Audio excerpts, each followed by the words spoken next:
Hey, welcome everyone to another night of chaos here at Mythic Journeys with the Knights of Payne Town, City of Mist campaign. Uh, we are uh, stepping into the first of our mythos-infused sessions. We've learned a little bit about who all these PCs were, uh, and now we're going to see who the uh, characters are after their daily life has been severely disrupted by the mythos. Um, so let's get started with this actual play with our introductions. And this time we'll have players introduce themselves with their mythos, which will actually come into play today. Cool. Uh, so I am Morgan, and to my right, we've got Jacob. Hello, everyone. I'm Jacob. Tonight I'm playing Aiden Gorman, a freshman who is a bike messenger and has the mythos of the Will-O-Wisp. Yes, we'll see how the Will-O-Wisp manifests. Next to Aiden, we've got, looks like Rob. Rob playing Elias with the mythos of the living grimoire. Living Grimoire. Yep. We are going to move from one book to another, but we've got Jonathan in between. Hello, everyone. I am playing Dr. Rena Spanos this time with the mythos of the goddess of Hygeia. Hygeia cleanliness. I will try not to clean the board with you all. Next to Hygeia, we've got Ella. Good evening, everybody. My name is Ella, and I am playing Evie Harrow, whose mythos is the Library of Alexandria. Yeah. Do not. Having so many tech issues. I nearly just reset the game. Logging out of backspace and away from the map. But no. Okay. So we are gonna pick up just before our session from last week ended. And that ended with a new group kicking out the Lockermans, escorted in by a librarian. Archie is going to join us here. Now recording. So this librarian escorting the, well, we're going to assume J-Dog is with you for the purposes of this scene. Fadi Malik, the librarian at the university library, is going to escort you in as a group at the end of To Date. And so we're going to see what each of the four of you do today to get up in the morning and how you interact with your mythos for the very first time that you're aware of it. You awoke somehow else and don't remember a thing. Whether that happened last night or a day or two ago and you've just blacked out and lost all this time, you're not really sure. But do we have a volunteer to let us in on where we pick up with your character?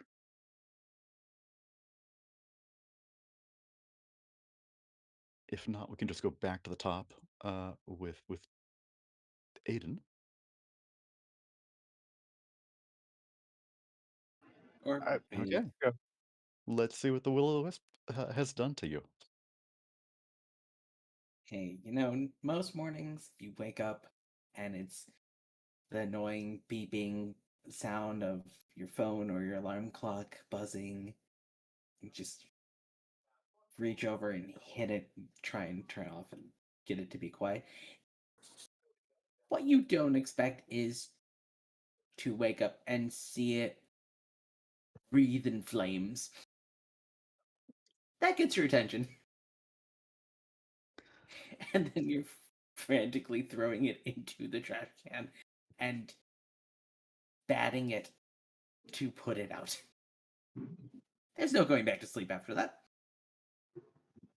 Don't need coffee after that. You're wide awake.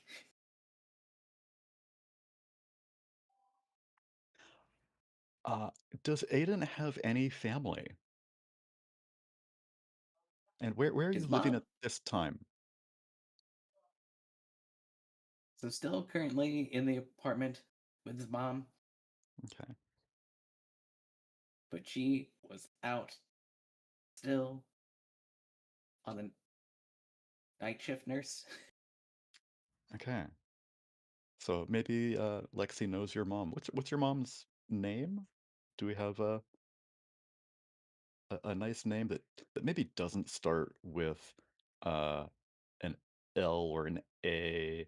Uh, we've got so many Does your mom's name happen to start with an X?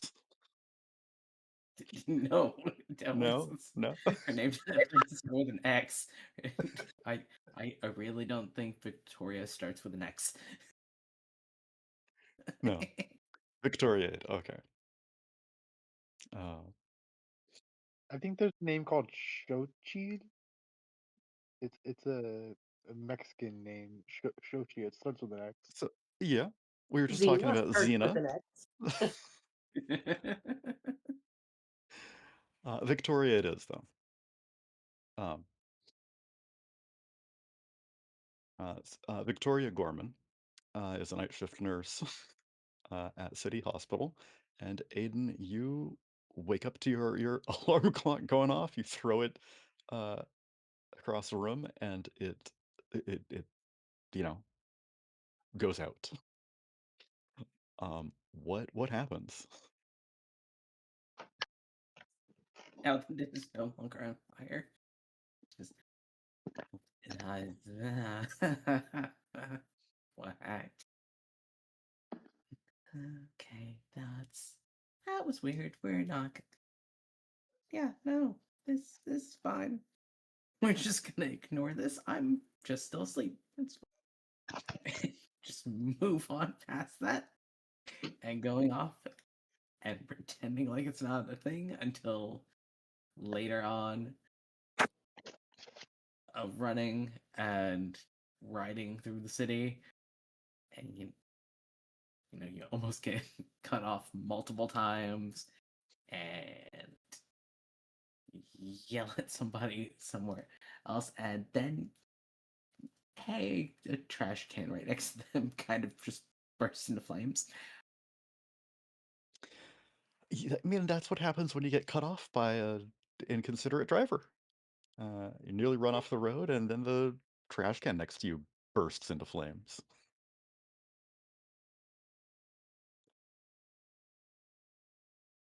It's a little alarming. It's like, okay, Yeah. this is too often. This I can't, but can't. No, we can't go to the hospital. Mom's there. We'll go to the student center. That has. I can go there. They probably don't know my mom. Yeah. Not the first time Starts you've heading been to for the student campus. center, though. Um, okay, so you head to the student center on campus, uh, and you know your hand's a little injured from the hurling the flaming clock across the room, uh, and you're scared by this trash fire. Uh, that, that must have been, someone threw a cigarette in there or something. So you're starting off with your giddy flames as a nascent theme book. And produce ghostly flames is your very first thing that's happening. Hard to use in bright conditions comes into play simultaneously. It's much more difficult to control in a bright environment. Oh. Okay. Do you have more lined up here yet? I know eventually I Oh, will be heading to the library to find out mostly if there's got to be something about hallucinating flames, right? There's plenty of books on like dreams and stuff. Like this has to be like kind of. I will look yeah. something up. So at the university health center there, excuse me, you fill out the, you know, the intake paperwork and try to remember your new student ID number. You remember your high school one. That was easy. Um, but The number's never written on the ID because that would make it too yeah, easy for me to remember. yeah. And someone takes her to the back and says, someone will be right with you. And you are sort of waiting for, you don't know who. Is it going to be a nurse or a doctor or a med student? Um, and fortunately, it's not a med student, um, but it does look like someone who's just barely out of school. Um, you could imagine this person uh, being in one of your classes. And she's nervous and she sort of stumbles over herself. Um, and she realizes that she has forgotten her password to the computer system uh, and needs to, go find that. So she'll be right back. And she leaves you in the little waiting room, uh, waiting back in the back of the uh, patient area for her to come back in. And you look around, and there's a little jar of cotton balls that are very,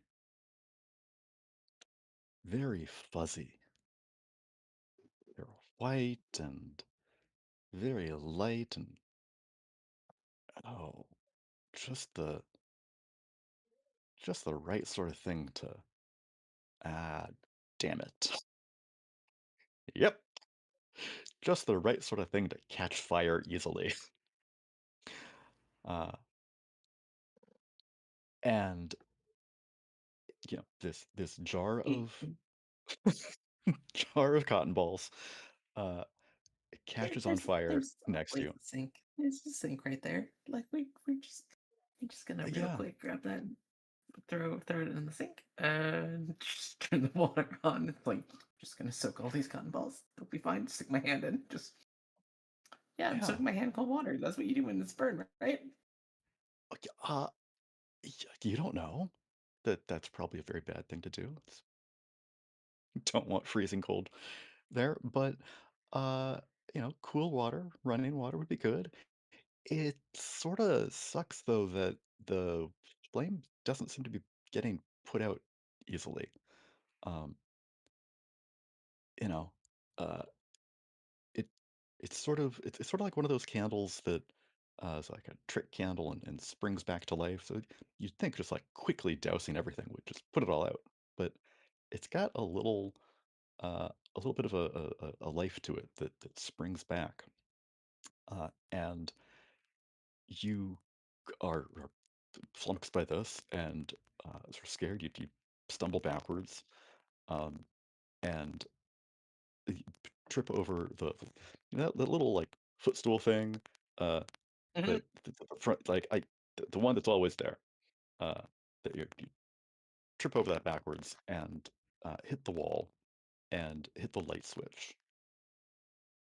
and the room is That's plunged into great. darkness, except for the flaming sink of cotton balls.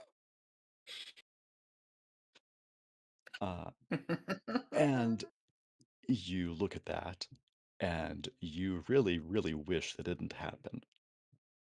And as you wish that that weren't burning anymore, it goes out.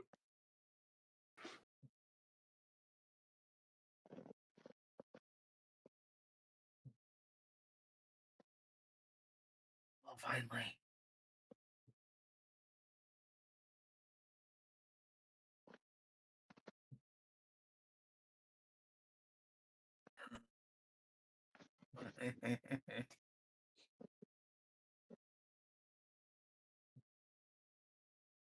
Oh, now he's not panicking. He's like, looks at his hand. It's just like, oh, I just put my hand inside a thing full of fire.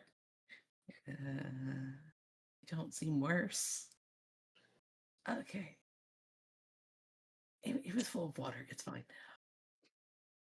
How am I going to explain this? I'm not going to explain this. Just grabs the entire jar as quickly as possible and just sticks it in the trash can.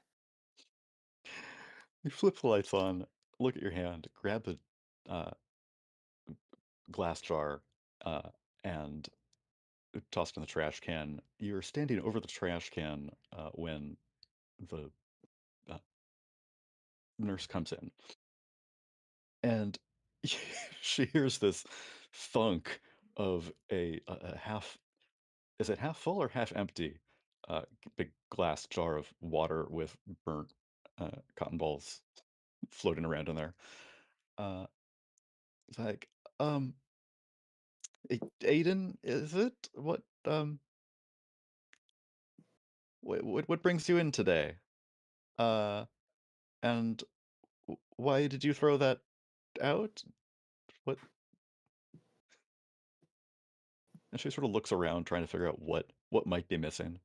Uh, give me a sneak around roll, to see if she she's new here. So does she recognize that there's something that's actually missing? Uh, you know, or not. I'm going to use my looks harmless tag. Ah, It's quite like, I look appropriate, innocent. yes. I'm guilty, but I look innocent. It's like,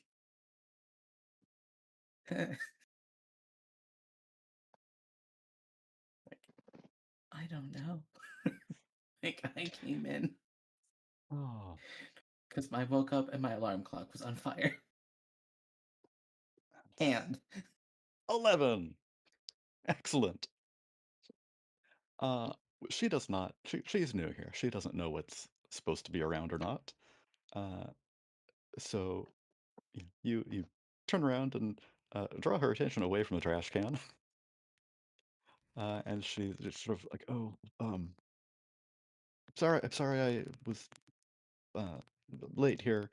Um, and she uh, clacks the keyboard and enters her password that she totally knows now. And it's like, oh, so I'm sorry, Aiden. What brings you in today? I see your chart here. It's first time at all. Don't have any medical history for you. yes, I'm new to the school. I had an accident this morning with a small burn. Oh, where is that? What's happened? Just points to his hand, like, the fire in my. For some reason, my alarm clock caught on fire, and I had to try and put it out this morning. And I was not fully awake when I did that. Was this on campus? Did you tell an I don't live RA? on campus. Oh, okay, good. Well, you must have very very funny brothers or sisters playing pranks on you like that. Uh-huh. Uh-huh. Uh, it looks like this is just a first degree burn. Um, it's too bad it's on your palm there. It's like, you know, not a easy place to uh, bandage, but here, and she, you know, takes an entire roll of gauze and just sort of like wraps it around your hand as if she's putting on, the tape for a boxer. Um, and so your right hand is just uh, a giant mitt of this white gauze. I just have an oven mitt of gauze now. Yes. Uh, and it's like, okay, well, I'm just gonna. take care of this.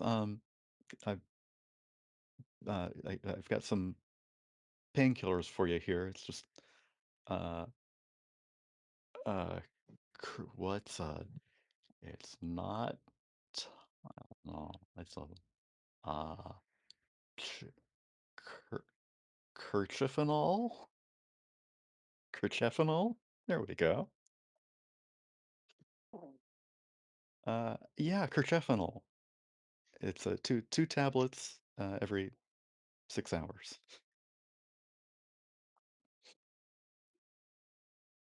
Great, Uh, thank you. Aiden is saying as he's completely being like, "Oh, mom is gonna yell at how badly this is done, and it's gonna be yelling at me because no one else will be in the room." It's just like, who wrapped your hand? You let them do this? It's like, yeah. you think about what life's going to be like at home tonight with mom, and the idea of being at home just starts to sort of rub you the wrong way.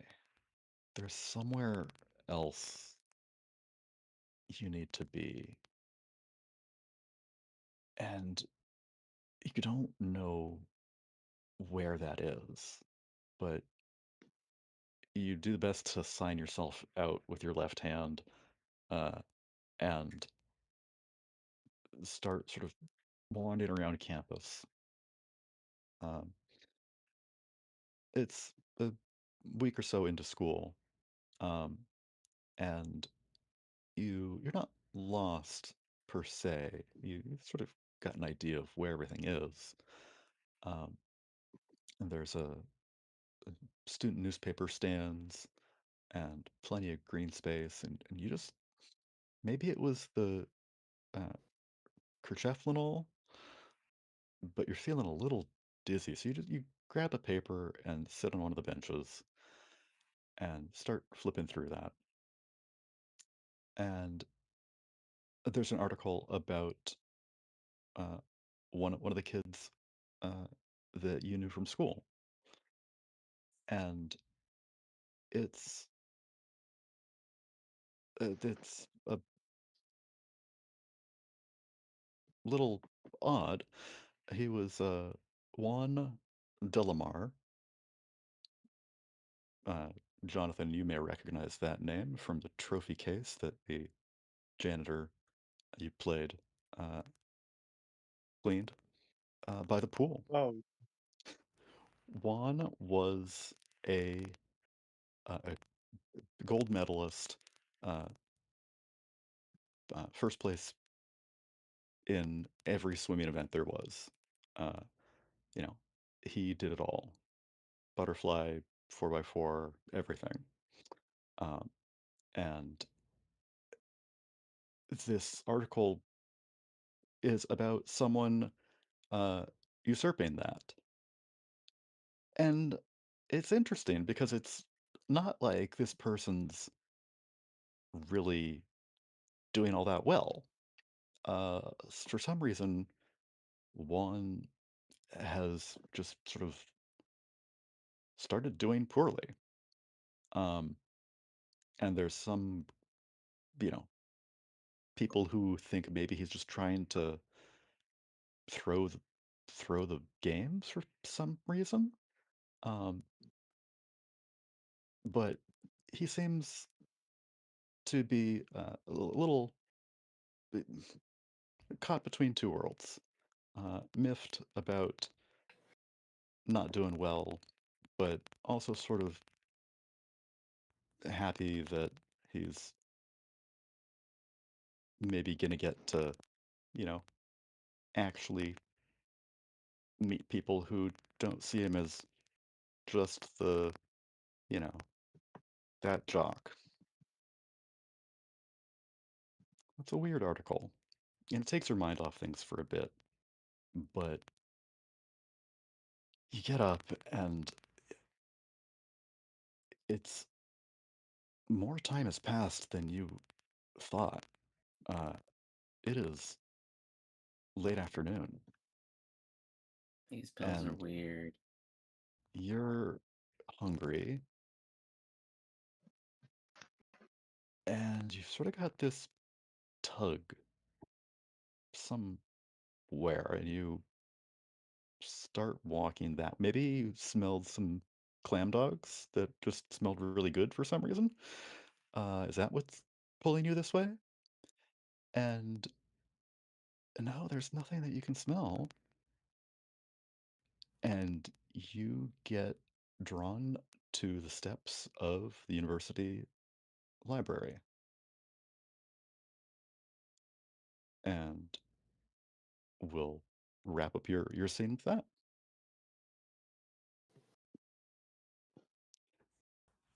So, I'd love if they had food trucks outside the libraries. uh, you know what? I think there was because uh, Aiden told Mia Gupta of the chicken and egg food truck about the university being a place that she might think to branch out to. So yeah, uh, she is there serving some greasy food. It's definitely not, doesn't smell that great. uh, wouldn't have, you know, drawn you across campus, but it's there. So you get in line for some of her, you know, famous egg dish.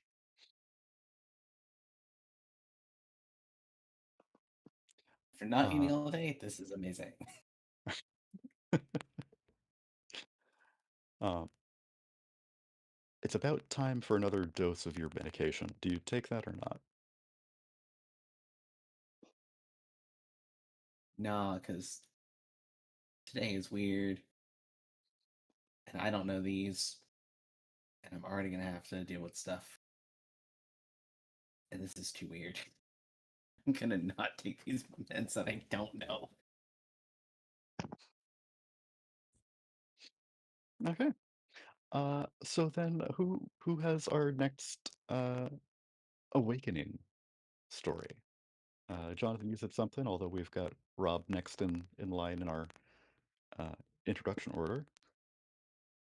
I just am always giving room for other people to go. If no one wants to go, I can go.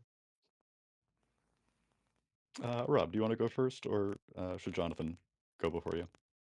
Jonathan can go. Okay. I will let you and Ella play rock, paper, scissors virtually to see who goes next. uh, so Jonathan, tell us about how what's the last thing you remember when you try to think back about what was going on? Um, well,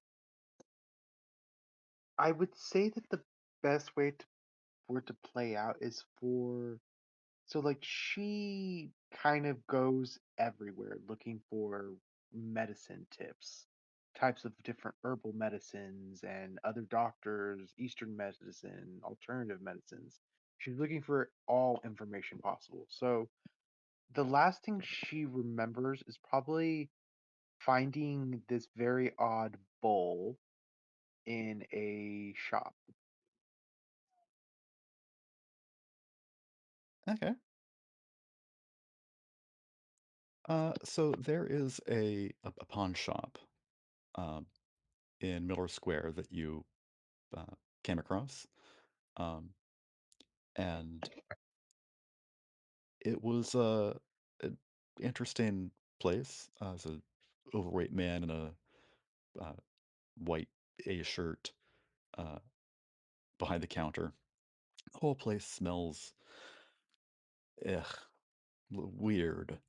Um, you've smelled a lot of different uh, herbs and incenses in your pursuit of uh, knowledge about various methods of healing.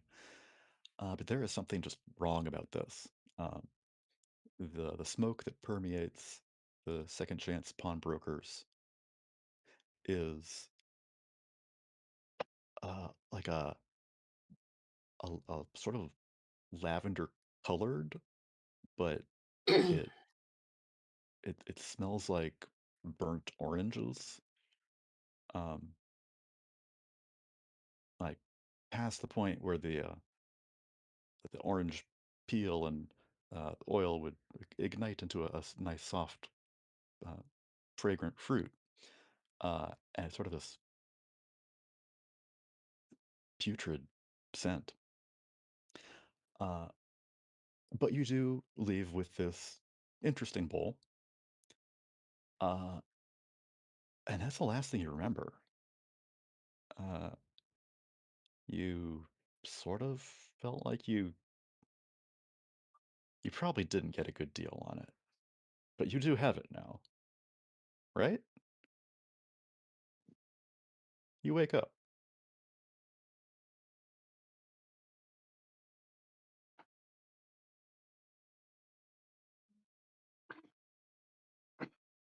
How do you first experience your mythos?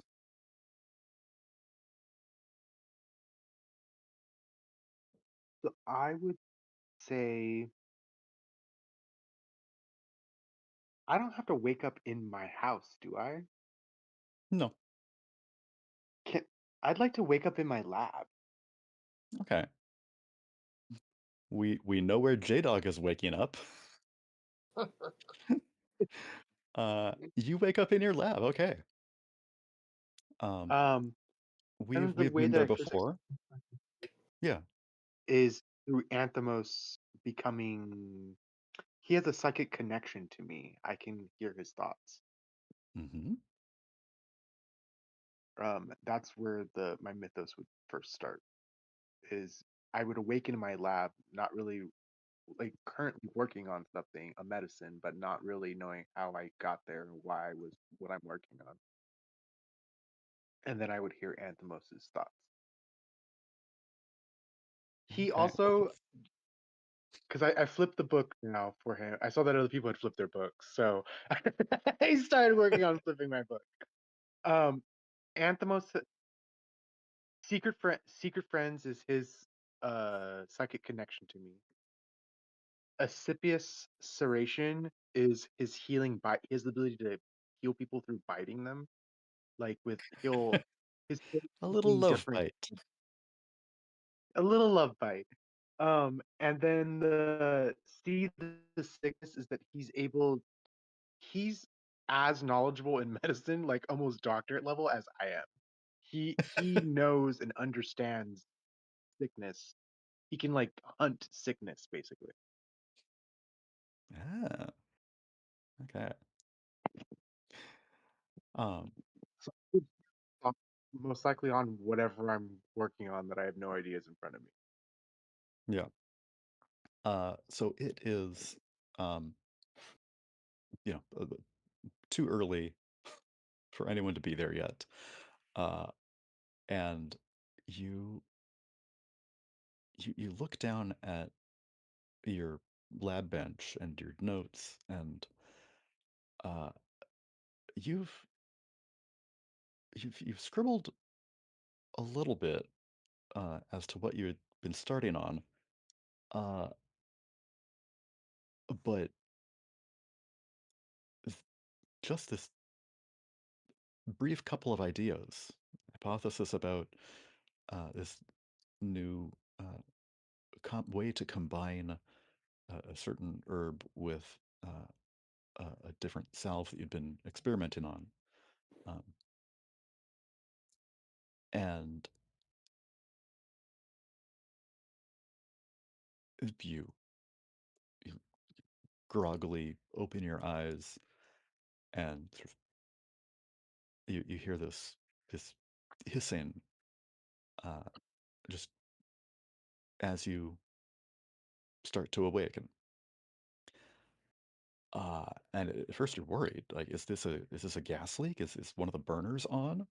Uh, and there's just this hiss, and it's not. It's coming from Anthemos's uh, cage. What is Anthemos's cage or container like? Where is that? What is he? It, How do you keep him? Anthemos, when within the lab, because in the lab, he's the other scientists make me treat him like a lab animal. So he's in one of those like it's built into the wall. It's like a snake enclosure. It's Hmm. dark and has like a little in there for him. But I've added in little like tchotchkes for him of different little mushroom houses and little gnomes and things like that.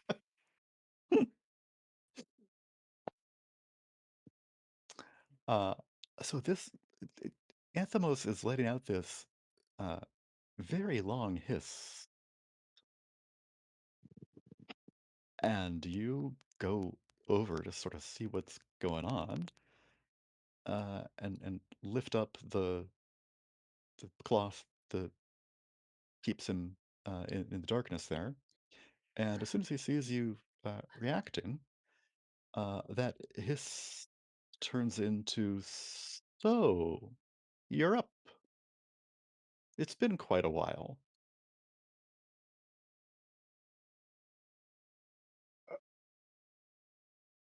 Hello? As I'm like looking around the lab. He hisses Hello? again until you start looking back at him. Uh, I don't know what's Yes, going on with this. I see you've been She looks. experimenting with your salve. Uh, I I'd recommend using something else. You you've done quite a good job with it, but those herbs you're using, uh, they're going to counteract some of the benefits that you've developed. Go back to what you've been looking at uh, last week. Those that powder you'd ground up. I think that should provide a more useful effect. I knew I was onto something last week. She would rush over to the desk quickly and start thumbing through her notes, and then pause and look back at them. Did you? That was An- Anthemos? That was. Nice to meet you. Did you just talk? And you see Oh, I him. knew you were special. I met you. You see him, flick his little tongue out, sort of sensing the air around him, and he gets right up to uh, the glass, uh, and gives you a knowing look, and sort of looks up to the latches on his enclosure. Oh, I'm sorry. As I open up the little enclosure and reach out my hand down to him.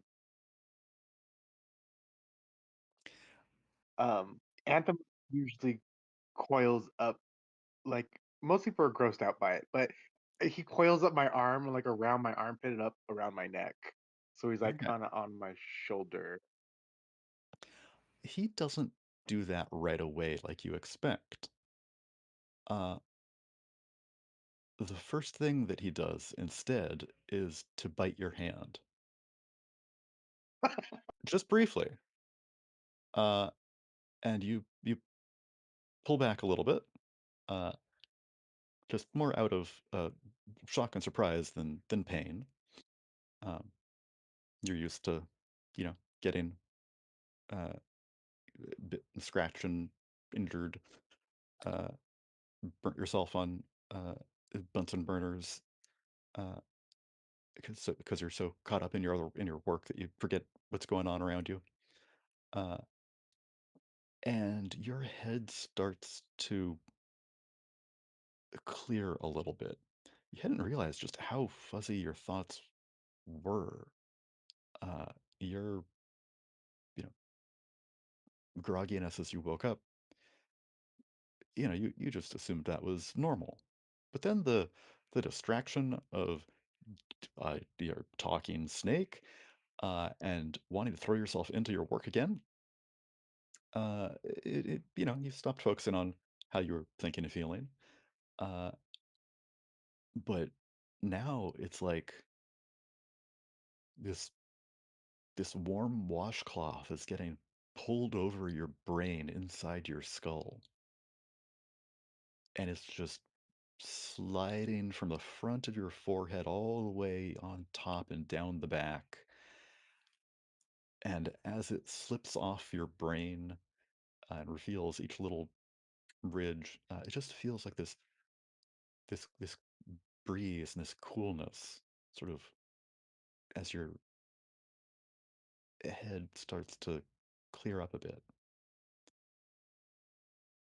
And as you feel this very, very positive sensation, the light around you starts to go out. Everything dims, and you feel Anthemos start to curl around your right wrist. And then you feel him curl around your left. No, that's not Anthemos around your left wrist. That's something hard, and that's metallic. That's not Anthemos. Your right and left wrists are chained down to something. You're in darkness, and you can't quite see what's around. You hear some muffled voices, and you can't make it out. And then you feel Anthemos wrap itself around you up under your armpit, and your vision comes back to normal, and you're in the laboratory.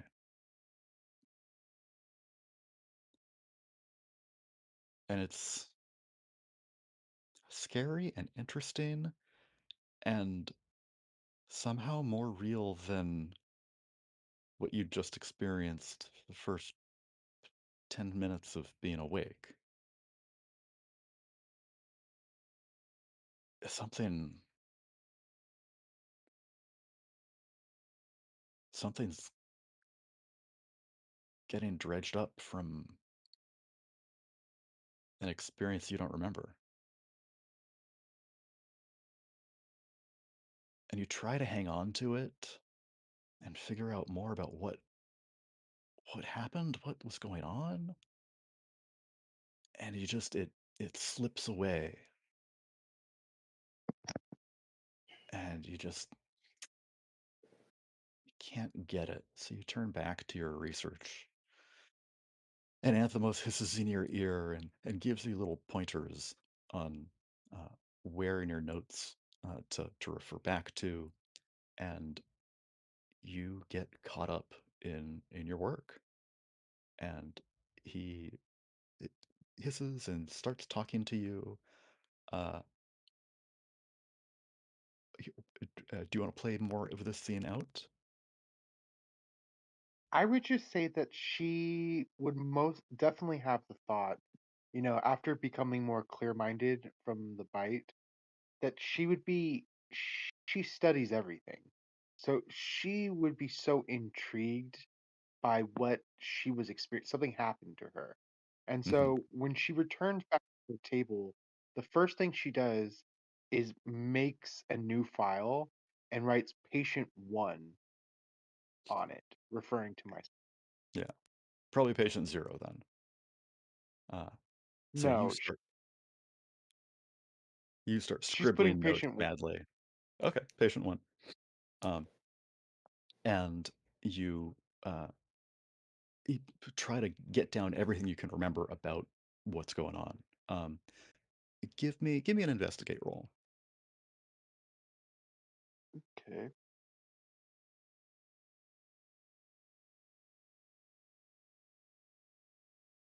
And this Anthemos isn't going to be able to help you with this at all. He doesn't.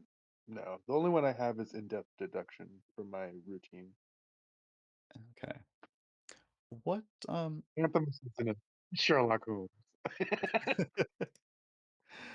no. What is the drink thy cup? Drink Thy Cup it's the power tag, the first one of that. That Mhm. it's a any when I go to make something in the cup, because it's a bowl that Mhm. it works like a bowl, a cup, and a mortar and pestle. So I Okay. make things within it, and it becomes like a glowing liquid that I can kind of force feed people and heal them. Interesting. Okay. Drink Thy Cup Uh, is just healing power of the drinking from the cup. so you've got that with you. Um, but that's not going to help you either too now. Okay. Good to Oh, I didn't mean to do that one. Oh no. Yeah, I just didn't know what that was going to be. So Drink the take cup is the healing power of drinking from that cup. okay. So take that off and okay, a 6. Hard move. Um, yeah, so you got your notes down and uh let me see here. Uh Been a 7 because it's saying drink that cup is a -1. Yeah, it was that's oh, odd. yeah, that should be a 7. Okay. I don't know why it was there as a negative. That's weird. I don't know Okay. how I did Phew. that.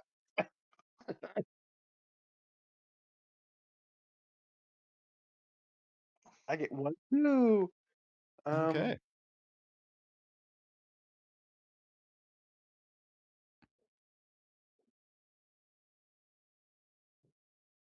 So what is one thing you want to try to grab onto from this experience?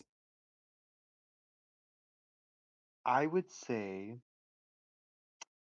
the experience of being in the fugue state is the most relevant data to me. That memory or whatever that was, like I was losing it. You were saying that like it's fading away. So to her, the fact that she was in a fugue state and the cup, something happened with the cup, a missing period of time, meeting the cup, a missing period of time, and then kind of having that absolved of her. So I guess my question would be, what what origin is what origin? I'm gonna try to phrase this question. I'm trying to figure out basically what relations in medicine compared to mystical things does my fugue state have? Like memory loss. I poisoned? Did I huff something? Did someone Yeah, punch me okay. in the head? Really? Sniffing Yeah, there are a glue in lot the of lab. reasons. Should you accidentally turn on the gas in the lab and forget about it? Uh, okay, so what? medical / mystical causes could there be for this fugue state memory loss sort of thing?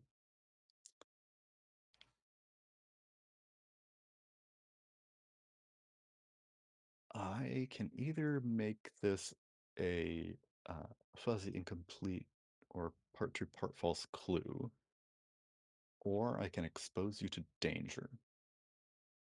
Or I can ask you a question as well. Pick that one. I've been asking you questions all the time, figuring out more about your characters. Yeah.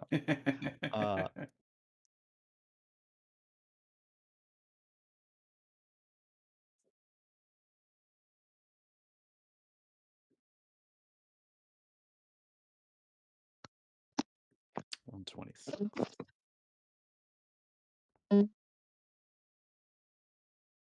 Yeah. It's ridiculous, of course, because, magic's not real. But it was as if someone cast a spell on you to confuse you and wipe your memory. You didn't eat anything. There was nothing physical that you interacted with.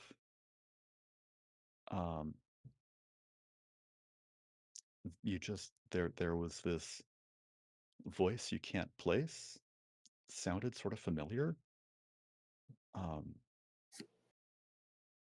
coming from the darkness behind you.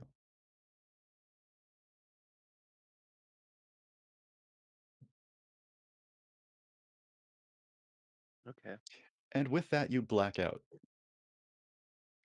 Sort of hoping to maybe get back to that fugue state. It's like the last thing in your mind before you hit your head on the very heavy lab tables.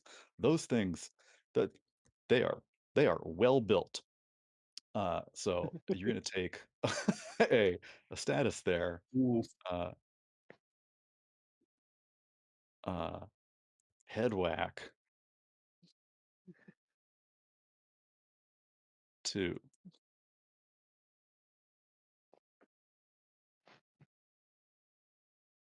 Yeah, I'm gonna feel that Yeah. for like days. Uh, so yeah, that was solid lead at the expense of getting hurt. But my glasses are okay, right? Yeah, your That's glasses. really That's what's important. Your temples don't feel good. That you sort of slip to the side and just yeah, oof. Uh, and when you wake up, uh, it's like late afternoon.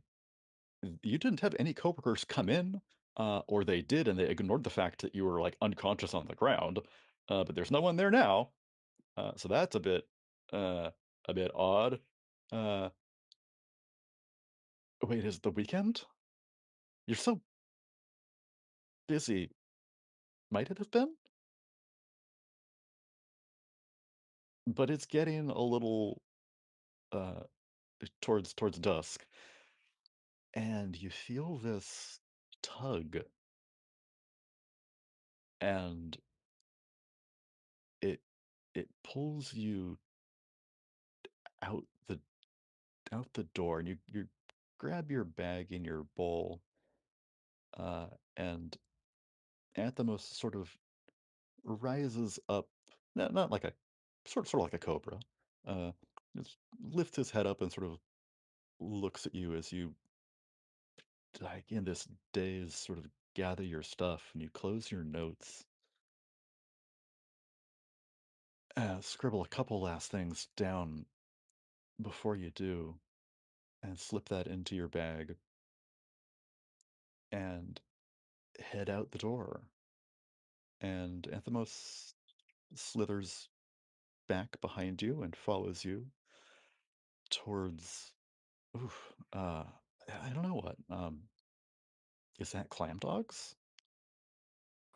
No, I don't know. But there is a food truck pretty close to you here. And you get drawn slowly around. And there's this young student from one of your classes in line waiting for food from the chicken and egg food truck.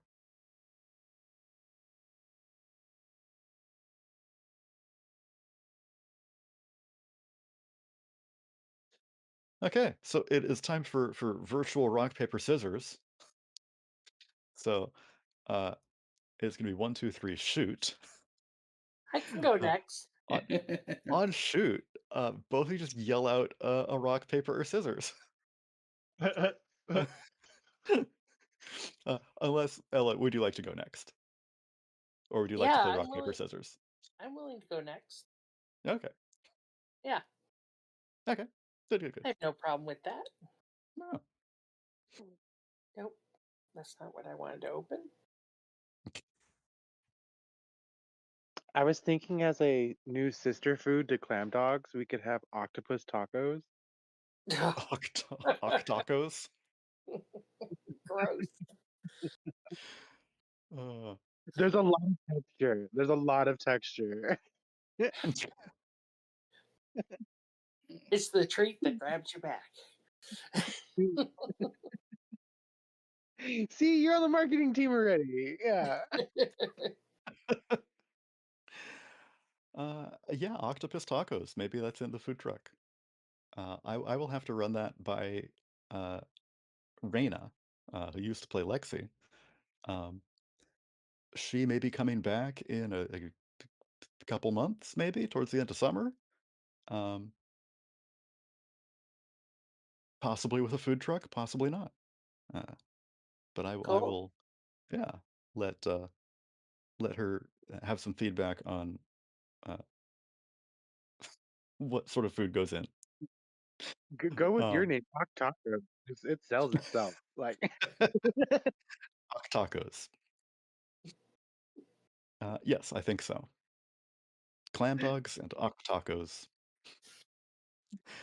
But Ella, tell us Yes. tell us about Evie. So Evie wakes up in her back employees only room. The complication being every single book is off the shelves and piled around her or on her. So she is under a literal mountain of books. And she's laying there and she kind of starts to come to and her head is pounding. And she kind of starts to come aware of what's going, like her situation. And her first thought is, did a bookcase fall on me? And so she starts pulling books off her and setting them aside. uh and there are a lot of them. I mean, there were books she forgot she even owned, and she's putting them in piles as she slowly digs herself out of this pile. And as she's doing this, she's looking at the titles. She's like, yeah, I remember reading that. She grabs another one. Yeah. Yeah, I remember reading that. Grabs another one. This one's written in ancient Greek. I remember reading that. And she pauses. I don't. When was the last time you studied ancient Greek? Yeah, I don't speak ancient Greek. And so she keeps digging through her pile and realizing she remembers the content of every single book she is touching with extreme clarity. some it makes sense. I spent a lot of time. I was recently in this book. Others have been in the restricted area for years. Some of them came from her father's collection that she remembers leafing through when she was first putting the shop together. But she has this extreme clarity about the content of these books. And when she finally has enough of them off her, she's still trying to figure out. She looks and like all the bookcases are empty. Everything is on the floor, not necessarily in a messy way, other than what she was literally buried under. Everything else, though, is on the floor, open as if she'd been reading, in stacks.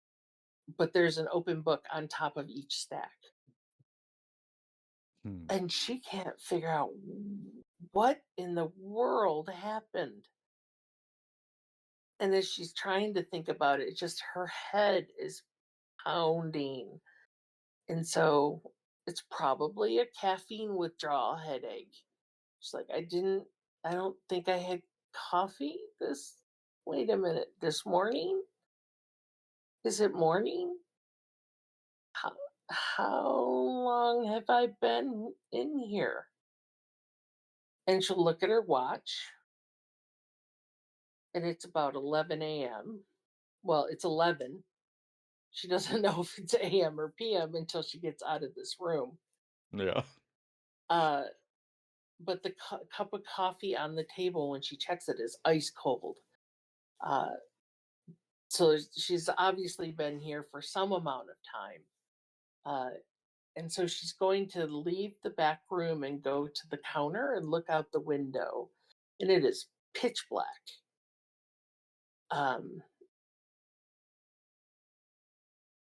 So it's got to be 11 p.m. unless my watch is broken. Oh man, this headache. I got to get some caffeine. So she goes behind the counter and puts on a pot of coffee because she thinks that will take care of her headache. Yeah. And she starts slowly putting the books back on the shelves while she waits for the coffee to percolate.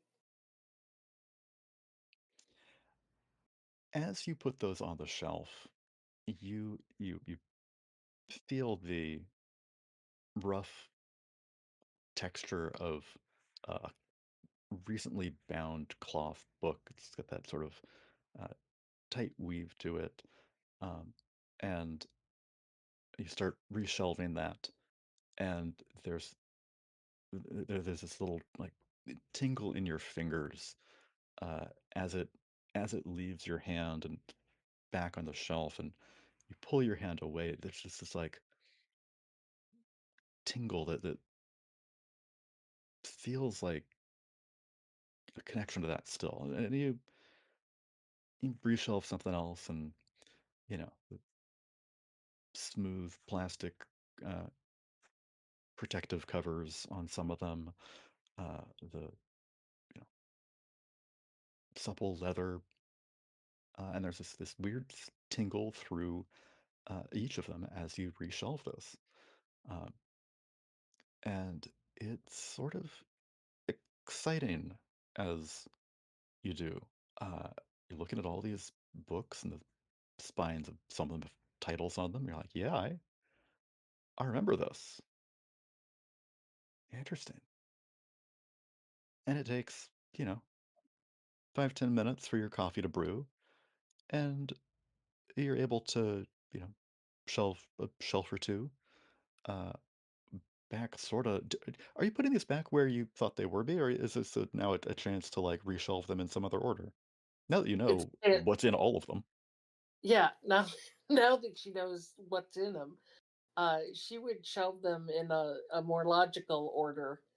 Because how often do you take? Well, first she would clean the shelves Yeah. because you never take an entire room full of books off the shelves. and so she uses an opportunity to wipe the shelves down and everything, so the books are going back on a clean surface. But then she's able to organize them by similarity of subject. So she had been doing research for Dr. Spanos, and so she's able to put those books together, and the materials that she's collected on uh, strange cookbooks she can put all together, and the recently acquired green book ends up in that category. And she goes through and is doing that, so she's reorganizing first on the floor so she can see how much space she's going to need, though she already kind of knows because she knows the books. um, and she pauses to go get coffee to try and do something about this headache, and grabs a couple aspirin from under the counter as well, and comes and sits down in her back room at the table for a little break. And Yeah. she's still trying to figure out, like, what happened? Like, did I read all these books somehow, like, again overnight, or like, has it been a couple nights? And To she get doesn't through all have. of these books, it must have been, Yeah, yeah? I couldn't read all of them again. That just doesn't make any sense. I don't know what's going on. Huh. And so she's just kind of quiet as she tries to figure it out. But she can't figure it out because it doesn't make any sense. Yeah. The smell of coffee really helps uh, make you feel like it's morning and time to slowly get up and get yourself ready for customers at 10 or 11 or whenever you decide to open today. Uh, but it's the middle of the night. Oh, don't need to do that. Uh, but you're in that sort of getting ready to do stuff mindset. But that caffeine is just not helping. There Oh, is something just that's overpowering. Maybe this was a caffeine withdrawal and, you know, it was just overpowering. You need more. Uh, so you drink a second cup, a third cup, and, you feel the caffeine hit. I, yeah, she's going to vibrate through the floor after 3 cups of coffee. yeah. You're gonna pull a Blake. Yeah. Um, and it's unfortunately not a, you know, caffeine withdrawal. Uh, it's just this bad migraine. Um, Oh. the it feels a little better when you go to get that second or third cup, um, and you, you attributed it originally to looking forward to this, you know, more caffeine because that's going to help and that's what I need. Uh, but by that third cup, with one and two not having relieved anything, you're a little less certain that going to looking forward to that third cup is what's causing you to uh, feel the tiniest bit better. Um, it's you know not just this psychosomatic thing, uh, but sort of being away from all of that knowledge there gives you like a slightly more relaxed Mm. sense. It's like an overload. Um, not, you know, a something that you can't go back to. Um, and maybe it's not even that so much, but it does, it does feel a little better. Uh, just the tiniest bit like that tingle when reshelving your books. Just a Mm. little little, you know, feathers, light touch of tingliness as you put the book down, or relief as you step away from a little bit. Maybe further away would be better. Yeah. So you open the door and step out. It's pitch black outside, but it looks like there's some construction going on. There are more cones out. That pothole is all paved over. But it looks like for some reasons the street, about 20 yards to the left and right of your door has been uh, roped off. The sidewalk has been. So there are, big orange cones uh, blocking off the sidewalk around where you are. And maybe it's the hit of that cold air that uh, you know shocks you into a little less of a migraine. Um, mm, Maybe it's being further away. Maybe it's just the amount of time. You've been up and awake for a while. It's probably clearing up on its own. That's that's probably it. Yeah. Um, and you turn back to uh, your store, and Harrow and Sons is emblazoned on the glass with little uh, display of the tiny little figurines having tea and reading. Um, My little taxidermy mice. yeah, taxidermy dress. And you you see, like, instead of your door, this just like large rectangular purple portal, and you blink and shake your head, and it's your door. Um, What yeah. the heck was that? Oh, oh my gosh. I, am I having a psychotic break?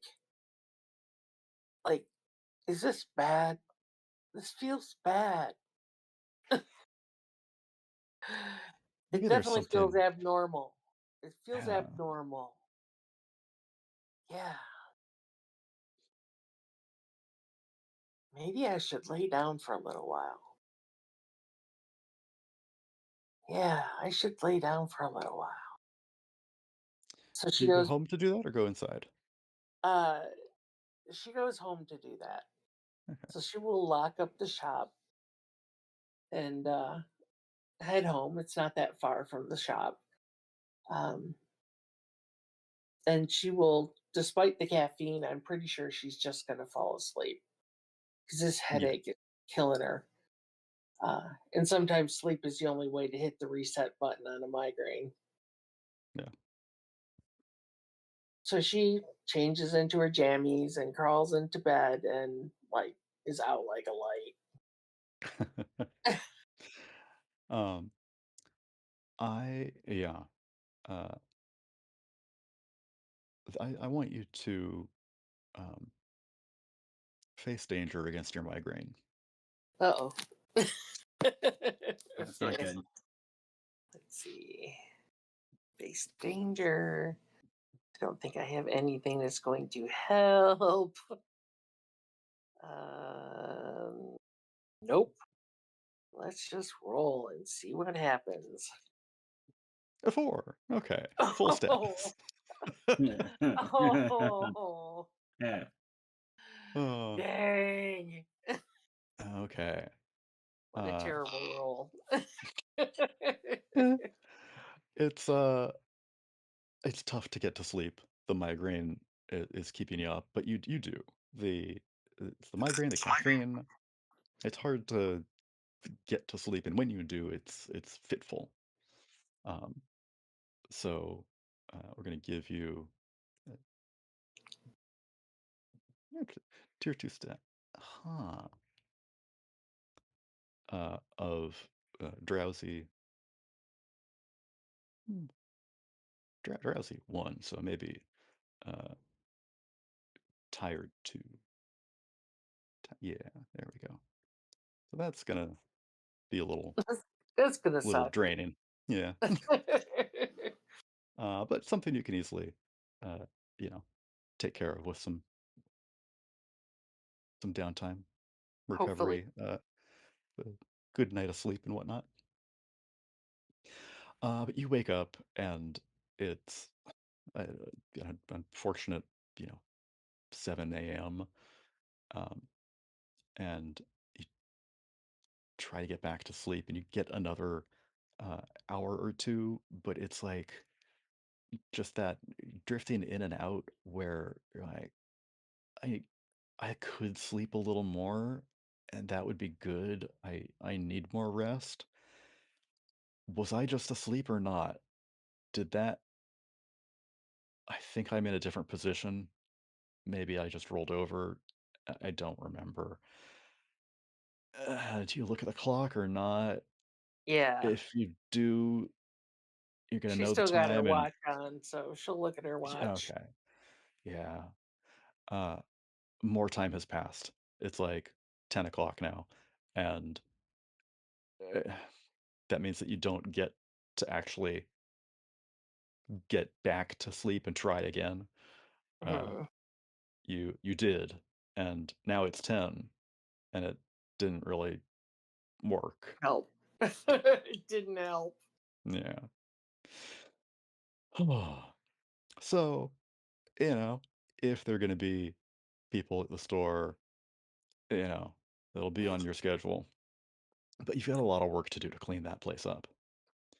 Um, so when you get back, the street is still the sidewalks are still blocked off, um, orange cones with caution tape, um, and you go in and there are all your books where you left them in piles, starting to get reshelved appropriately, um, and the you know the coffee machine is there waiting for you. Do you have more coffee or not? Meh. Caffeine didn't work last time, but it is a routine. Yeah, It's a morning ritual. gotta have coffee. Yeah. So you put that on, go back, and start feeling that tingle from the books again. Hmm. And you start reshelving them, and you know put all the you don't have a section any longer for uh, foreign language that you can't read. Those all just get sorted in where they really should be, content-wise. Uh, Yeah, that's the part that has her most puzzled. Like, how did like how did that happen? How, like maybe I um, hit my head. I've heard of people who like come back from head injuries with like French accents. yeah, Can they read different languages too? Huh. maybe. How'd you hit your head though? I What woke was up that? under a pile of books. Yeah. Maybe I fell Huh. over.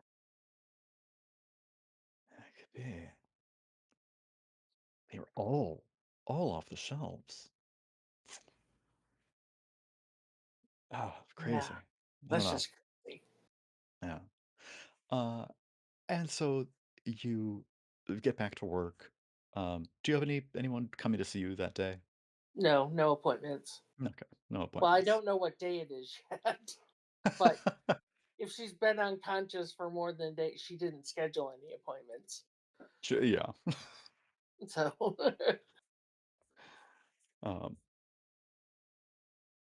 oh no, right. Uh, she is getting really hungry, though. yeah, it's uh, you are, and as the day goes on, it's a, a interesting sensation. You don't want coffee. That's you know, you have that normal morning drive for it.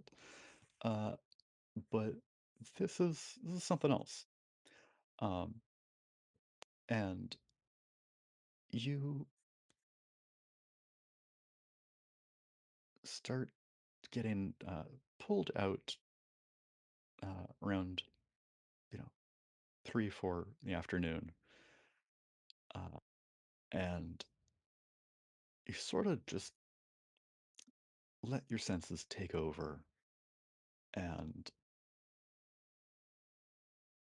you walk across the street to the other side, and there's this woman in the alley sort of looking at your store, just in a dirty old trench coat, chain smoking. Um, and you just walk past her, and there's this like flash or glimmer, and you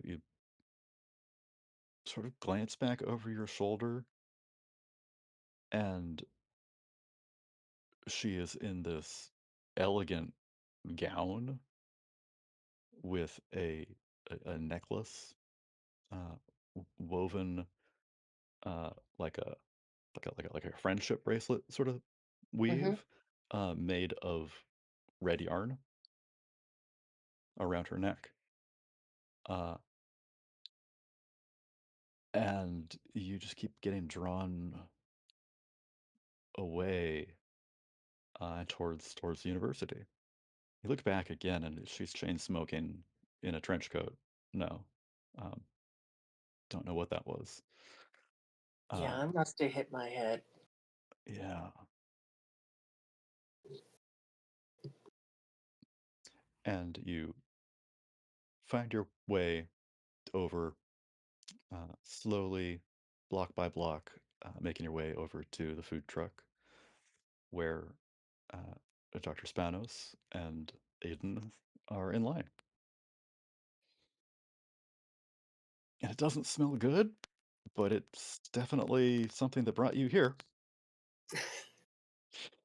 No Uh, accounting for taste sometimes. yeah. It's like when you order really, really cheap pizza. It's like it just hits different. Yeah. There's a reason it only costs 30 cents. Yeah, right. Uh, Well, I'm looking forward to trying their octo tacos. So, yeah. Uh, give give me an investigate. Don't worry about uh, a hard move coming from this. I just okay, want to see what what you pick up. Okay, so nothing. nothing. No, It's an empty bit of trash on the ground as you go by. Uh, it's a clear plastic bag well, she'd with pick it up and a put it in the trash. okay. You pick it up, and there's a The mirror. it's a clear plastic bag with a cursive C emblazoned on it. Little like circles on it. It's odd. Looks like something we've got a picture of here already, but I don't recall where that is.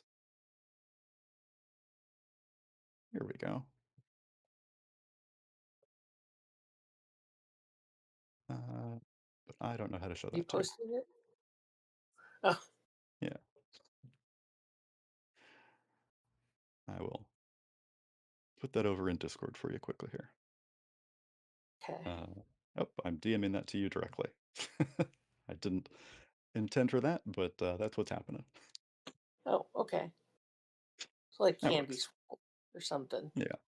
Okay, Uh, like cellophane wrapper, sort some of. Right. yeah. Uh, Okay. hand produced. Uh, this candy has been, you know, someone's bought a whole bunch of these tiny plastic bags, filled them with various candies, and sealed them up for individual resale. And you throw that away. and make your way over to the university library.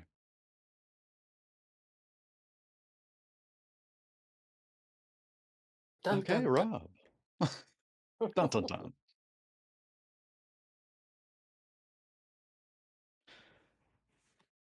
Rob, Elias is waking up, or what's going on? How are you first made aware of the living grimoire that has tapped into you? Or that you don't know. Uh, how, how do you first? What happens as you wake up? You don't know how it tapped Uh, into you, but you're feeling weird. yeah. Well, kind of like uh, Evie, so not buried under books. More like in the library, uh, and was sitting in one of the many aisles, between bookshelves, uh, and having been browsing through a lot of books.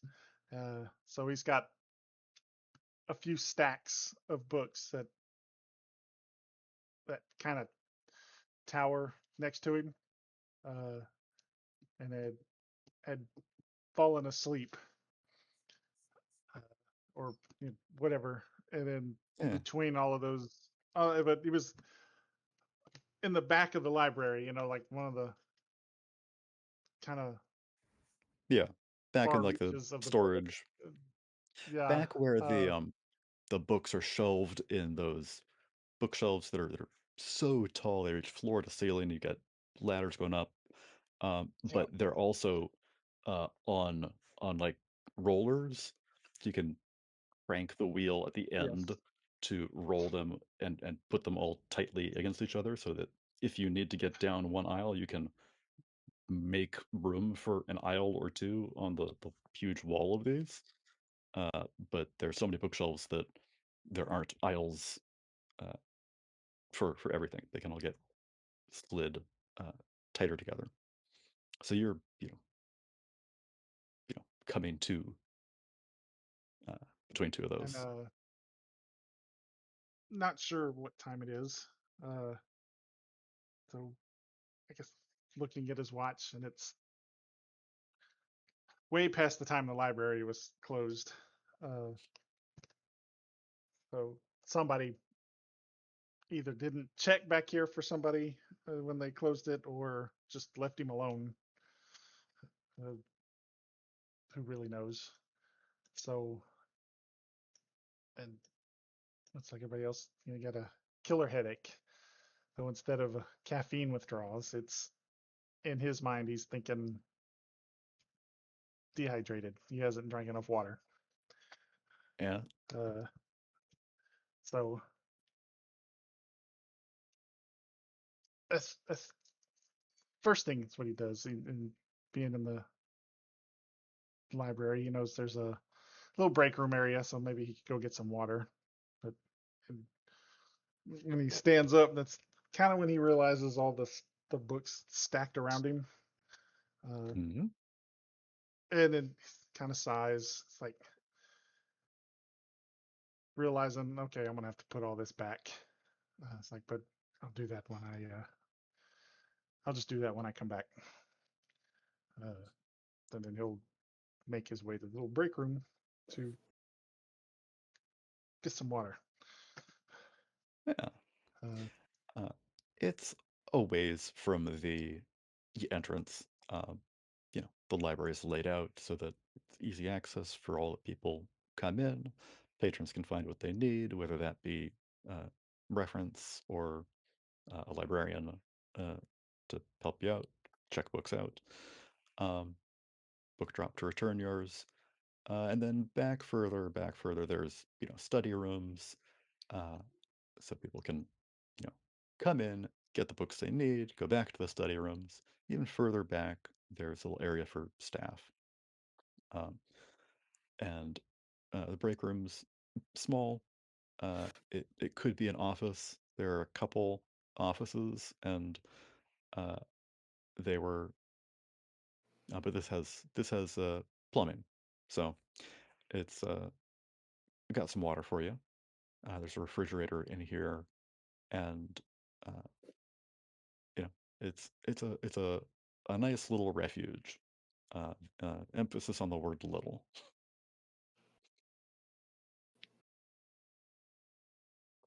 So you've got your mug, and get a little drink of water, sip that down, and you wait for that to kick in. Maybe a second glass or three. Water's good for you. It's 2 or 3 glasses. Sure, can't hurt. And things don't clear up immediately. Of course not. You're dehydrated, maybe, and it'll take a little while to kick in. So what do you do in the back there?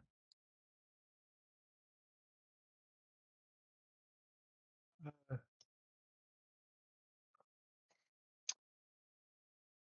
so yeah, got the water. So he's gonna go back to his mess and kind of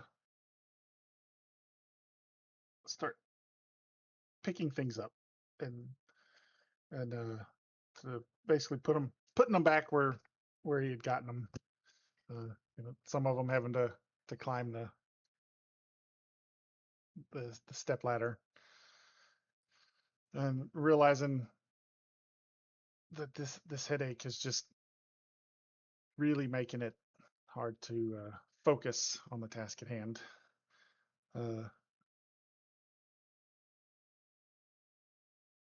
And he picks one of the books up, and he finds himself wishing or saying out loud he wished these books would put themselves up by themselves. And then I guess some stroke of the basically with the grimoire in his hand now, like when he muttered that, the books started to uh, one by one kind of start floating up and returning to where maybe not where they were, but into random spots. Yeah, you're just coming into this power, so There's no control, so it's so basically the magic's doing its own thing. but this this is what you wanted, sort of. So like, it's the middle of the night, early morning. You got plenty of time before anyone comes into the library and sees what's going on. What do you do?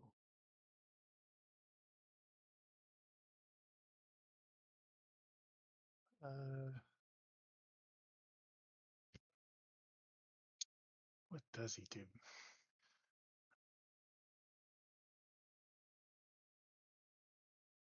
You wanted the books to go back, and they did. Yeah, they did. So now he starts thinking.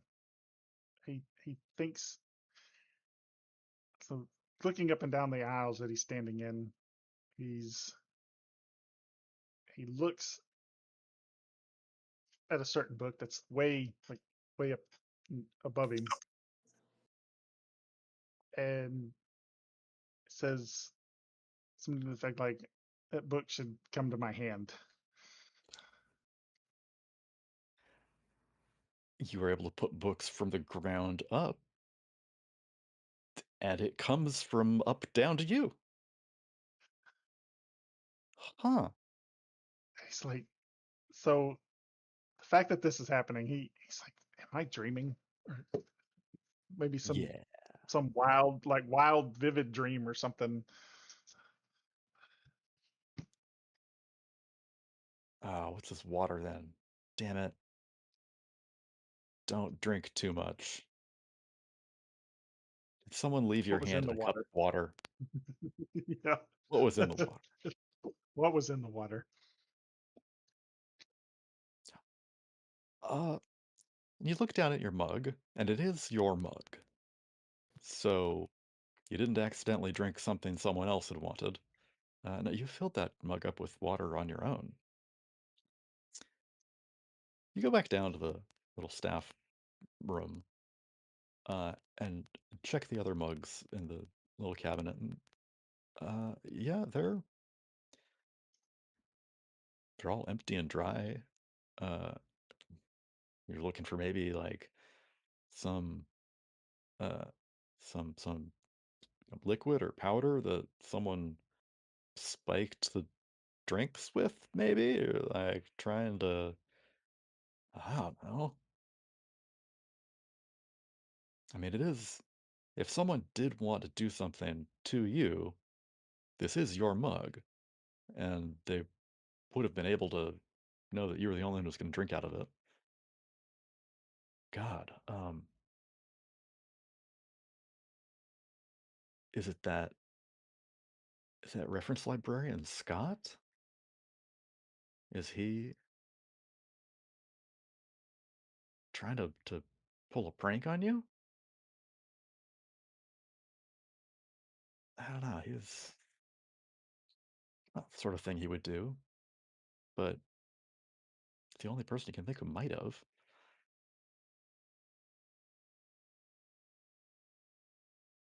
Scott Martin. Maybe. And you look at the cup and you check out the rest of the rim. Is there something on it? No. I don't know. Uh, so I don't know if you keep drinking from that or not. You're concerned about it, but uh, you do get the idea that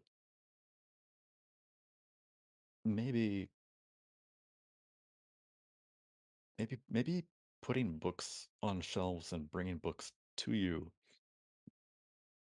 is useful and all, but oh, what what's is there something else that you could do? And you've got this book in your hands, this grimoire. For some reason, you haven't wanted to put that down. What does your grimoire look like?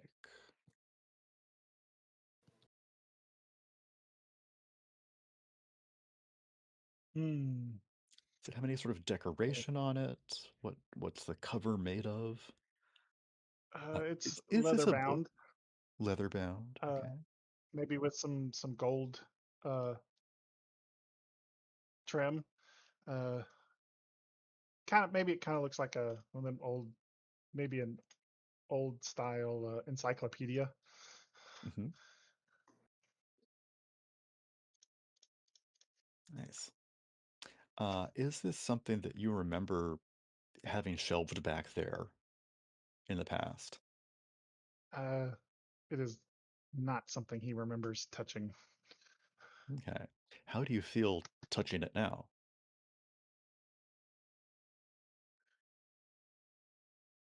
Uh, Powerful, almost something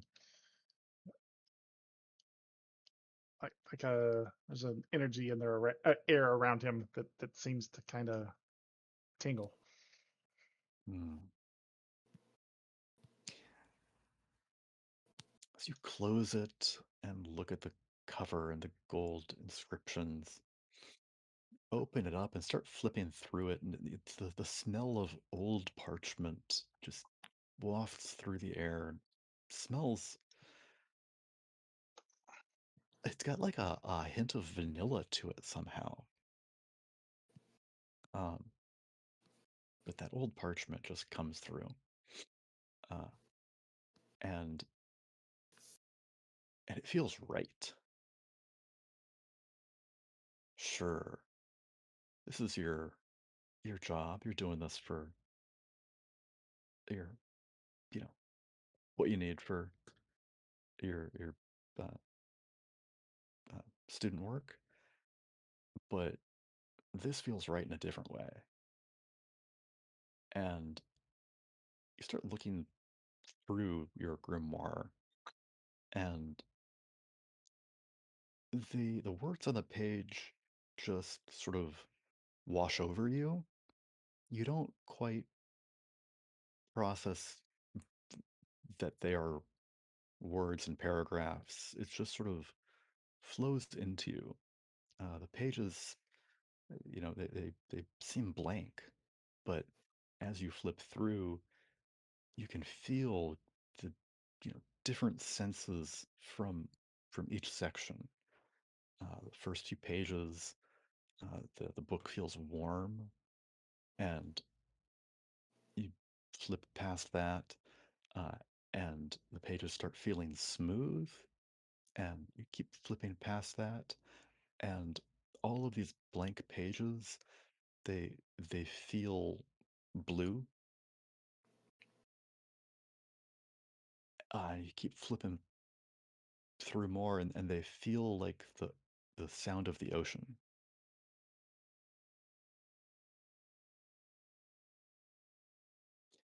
And you just get caught up in flipping through this whole grimoire, experiencing sensations that you never had before. Uh, the scent of vanilla gets uh, passed over as you start hearing uh, the the sound of an orange peel cracking, and the oil from that spraying loose. Uh, and you don't know how much time has passed, but you're back up in the very back with your nose in this book, and all the books have been reshelved, and you're just back there in the dark. Uh, and you finally sort of shake yourself awake.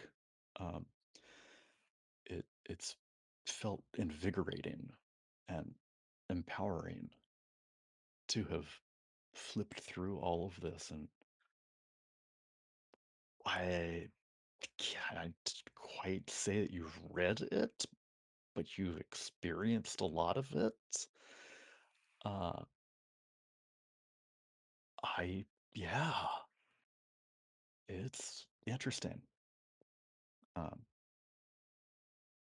and you're starting to feel hungry.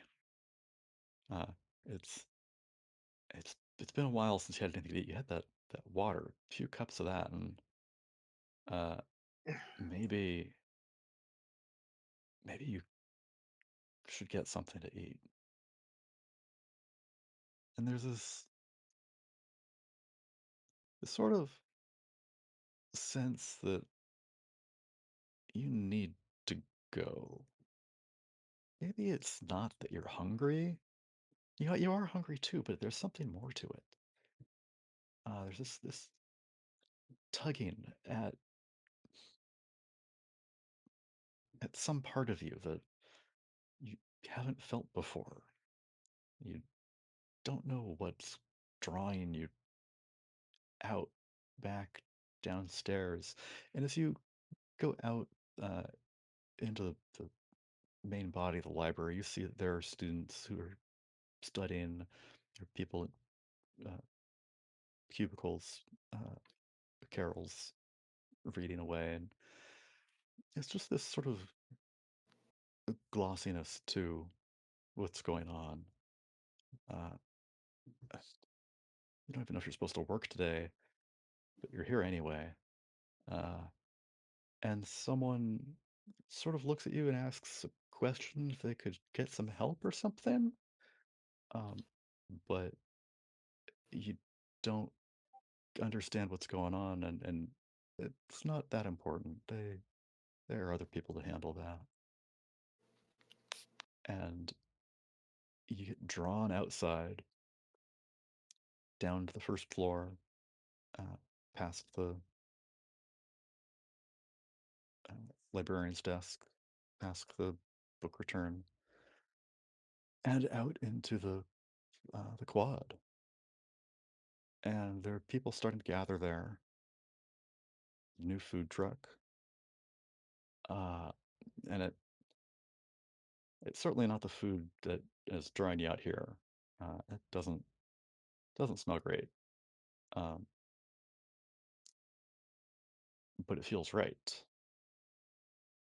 And there are 3 other people here who have all just sort of lined up for something here. And it feels like you need to join them. And you get in line with them. And Aiden, Dr. Spanos, Evelyn, you all sense that there's this person behind you here. And you look, and there's Elias. Some of you recognize him. And you all have this sense that he's here for a reason. And you don't know what that is. You don't know why you're here. But there's something about all of you that's a puzzle. Sort of question that needs to get answered.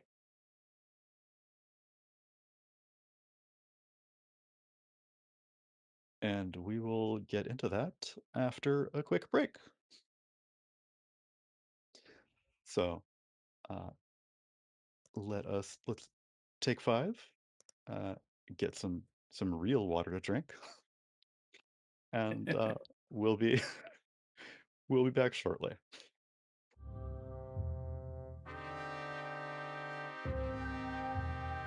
So, the 4 of you, though I think Jonathan is not rejoining us right now, all sort of stumble into each other, and you got this weird sensation that there is something about them that's also different. And I will leave it to the 3 of you to start off that interaction.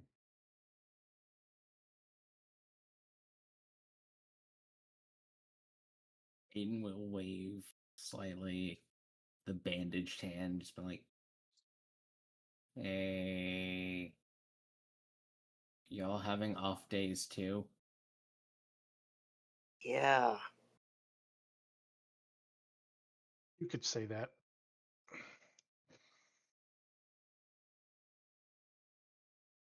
I woke up to my alarm clock on fire.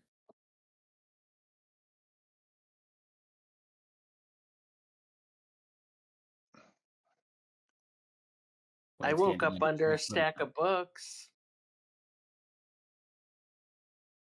That actually sounds like it might be more normal for you. I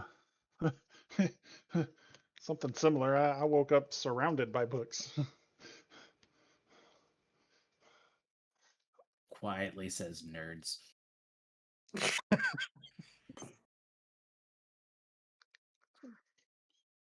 Not nerd.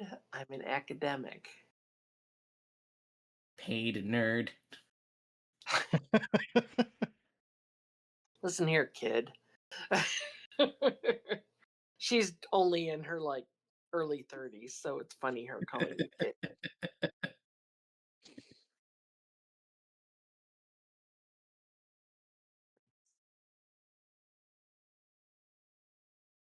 Pass the hot sauce.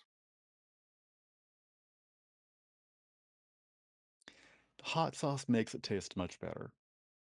It always And does. yeah, the, the special of the day is the octopus tacos, and you are able to choke them down. Um, it feels really filling though. You are definitely going to come back to this again. Um, yeah, it's I knew not addictive. delicious, definitely not. No, but tastes good. J Dog would be chowing down on this with you here too, um, and he just thinks they're fantastic, I'm sure. But this this weird sensation you get, you all feel like there's something wrong, something different, something new that you don't know. You don't know what's going on. If only there were some vast repository of knowledge that you could tap into. I'm a vast repository of knowledge. You yourself are now, yeah. uh, something, and you all sort of turn Oh, together and look up at this giant university library. Um, like, oh, huh. Well, we we're could done with head the food. inside, maybe figure this out.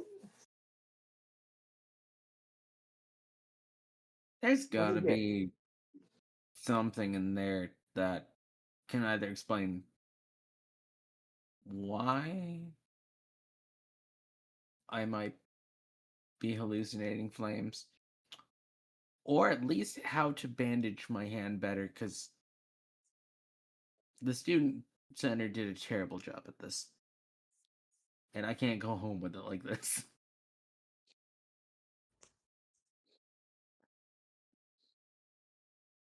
Let's go. So you five sort of stumble in, and it's cool and dark inside, uh, like you're used to it being, um, and welcoming. Uh, Aiden, this might be your first time in here. Uh, you haven't had any research assignments to do. Your textbooks have been purchased elsewhere. Um, I've but been for here to deliver stuff, but that's it. oh, that's yeah. Um, but that's it. I don't come here to Uh, study. yeah, you picked up that book from. Uh, I'm For, not gonna for say Rob Professor because Har- that's wrong. Elias. Hey, there you go. Yeah. Uh, yeah. So it's nice and it's cool and it's comforting, and you don't really know what to look for, and a librarian comes over to you, and he's wearing sort of Elias, you've seen him before. He's uh, one of the head librarians, and today he's wearing clothes that are uh, sort of odd. His sort of like friar's robes. You've never noticed him wearing anything like that before. Uh, but Mr. Malik, uh, comes over to you all and says, "I think I think I can help you. You all seem to be a little confused, and I think I know why. Come with me, please. There's a couple of books I want to show you, and a couple of things I have to ask." And he leads you upstairs, uh, and there's a table with uh, people scattered around all these books they research and stuff. It's the five people that we know who are there. and they've got microfiche out and newspapers, and Fadi Malik goes up to them and sort of shoos them away. Uh, he clears space for the five of you and says, I'll be right back. I just need to talk with these folks briefly." And you all sort of take a seat and silently look at each other and try to figure out what's going on and who is this guy. Uh, and he takes the Lockerman group aside and says, "I think that you're looking into things that you may not be ready for." And the Lockermans will sort of look over at him like, "Corbin Payne has been locked away in history very intentionally. I know that there's some intensity to him, and I don't think that you're ready for that yet. I lock away this information tightly, but if you do think that you're the right people to go after this, there's a test that needs to be done. You've heard of the Egyptian weighing of the heart, right?" Yes. Yep. Yeah, that's a very literal trial. One of you is going to need to do that, at least. But in order for you to have a pure heart, you really need to do some introspection and know who you are.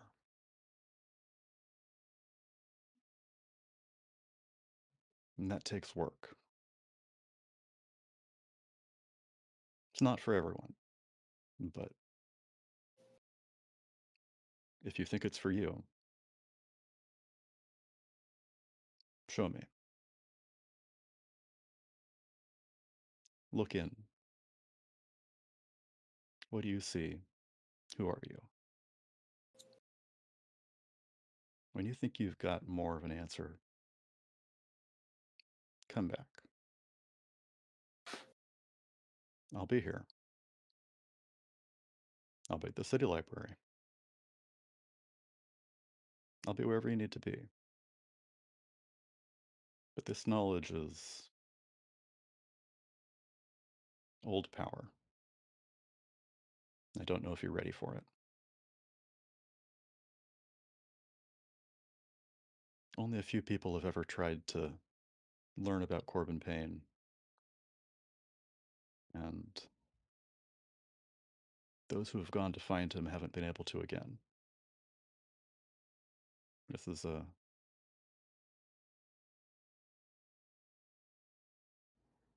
one-shot deal for you. But come back when you're ready. And with that, he leaves the Lockerman group and comes back to the after-school specials.